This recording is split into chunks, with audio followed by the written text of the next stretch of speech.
Many important and influential people have come from Maine and gone on to do great things.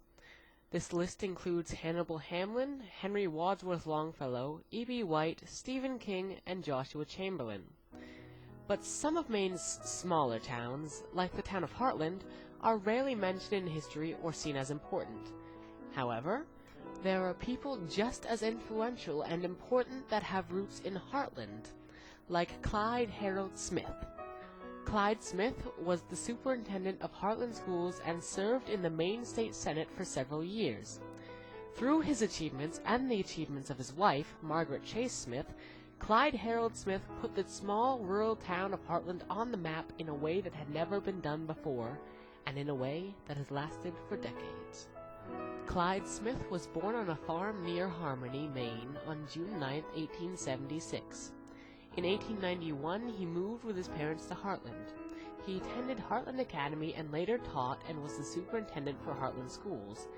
Later in his life, Smith was elected to the 75th and 76th Congresses and served until his death in April 1940. Although he died in Washington, D.C., Smith was buried in the Pine Grove Cemetery in Hartland, Maine. Throughout his life, Clyde Harold Smith was known for his integrity, his hard work, and his moral values.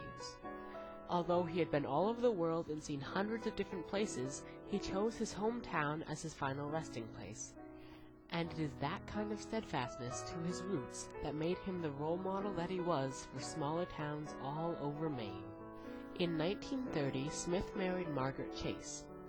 Margaret Chase Smith was born in Skowhegan on December 14, 1897, to Carrie Murray and George Emery Chase.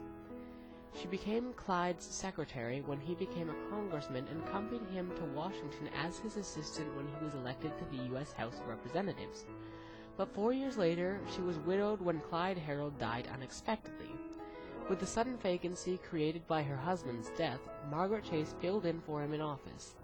Later that year, she was elected to Congress in her own right. She served 4 terms before being elected to the U.S. Senate. One of Margaret Smith's most well-known achievements was her Declaration of Conscience speech.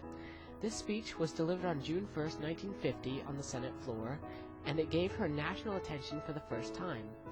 The speech opposed Senator Joseph McCarthy's excessive methods in the anti-communist crusade, and it demonstrated to everyone in America her independence and bravery, as well as her dedication to justice and ethics. The Declaration of Conscience was the beginning of the end for McCarthy.